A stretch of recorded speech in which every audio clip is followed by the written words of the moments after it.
నమస్తే, welcome to Sakshi education. This is Ram.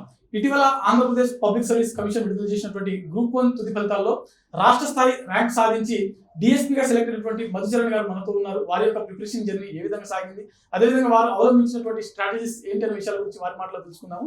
నమస్తే sir. Sir, ఒకసారి మీ నేటివ్ ప్లేస్ గురించి, అదేవిధంగా మీ కుటుంబ నేపథ్యం గురించి చెప్పండి సార్. నమస్తే అండి, నా పేరు కల్లపల్లి మధుచరణ్. మాది కాకినాడ జిల్లా జగ్గంపేట మండలం ఇరుపాక మా స్వగ్రామం. మా ఫాదర్ వచ్చేసి గవర్నమెంట్ టీచర్ అండి. ప్రజెంట్ సామలకోట గవర్నమెంట్ హై స్కూల్లో ఫిజిక్స్ టీచర్గా వర్క్ చేస్తున్నారు. Mother house wife. నాకు ఒక బ్రదర్ ఉన్నారు. Is also working as Panchayat secretary. నేను కూడా ప్రజెంట్ పంచాయత్ సెక్రటరీగా వర్క్ చేస్తున్నాను. వర్క్ చేస్తూనే నేను లాంగ్ లీవ్ తీసుకొని దీనికి ప్రిపేర్ అయ్యాను. సో రీసెంట్గా రిలీజ్ అయిన రిజల్ట్స్లో నాకు డిప్యూటీ సూపరింటెండెంట్ ఆఫ్ పోలీస్గా రావడం జరిగిందండి. సార్, మీరు ఆల్రెడీ పంచాయతీ కార్యదర్శి పనిచేస్తూనే మీరు ప్రజెంట్ డిఎస్పీగా సెలెక్ట్ అవ్వడం జరిగింది. Okay sir, congratulations. సార్, ఒకసారి మీ ఎడ్యుకేషన్ బ్యాక్గ్రౌండ్ మొత్తం. ఎడ్యుకేషన్ బ్యాక్గ్రౌండ్, నా 10th వరకు నేను గవర్నమెంట్ హై స్కూల్లో ఫాదర్తో పాటు చదువుకున్నాను. గవర్నమెంట్ హై స్కూల్ ఏలేశ్వరంలో జరిగింది 10th వరకు. ఇంటర్మీడియట్ ఆదిత్య జూనియర్ కాలేజ్ కాకినాడలో చేశాను. తర్వాత B Tech sir C R Reddy college of ఇంజనీరింగ్లో కంప్యూటర్ సైన్స్ స్ట్రీమ్లో చేశానండి. కంప్యూటర్ సైన్స్ స్ట్రీమ్లో చేసినప్పటికీ నాకు థర్డ్ ఇయర్ నుంచి ఈ పబ్లిక్ సర్వీస్ వైపు వెళ్ళాలి అనేది నాకు ఉండేది. సో ఈ థర్డ్ ఇయర్ నుంచి నేను వీటిపై ప్రిపేర్ అవుతూ ఉండేవాడిని.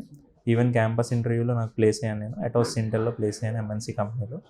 So I rejected that option and I went to Delhi sir for the UPSC preparation.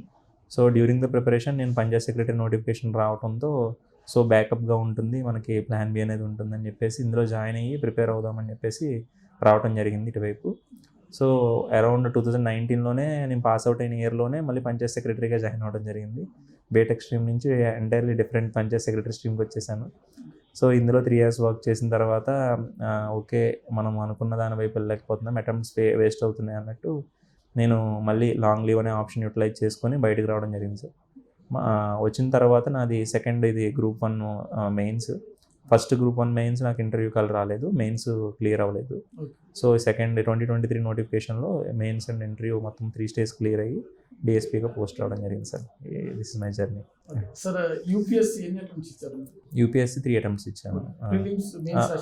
Mains రాయాలి 3 attempts.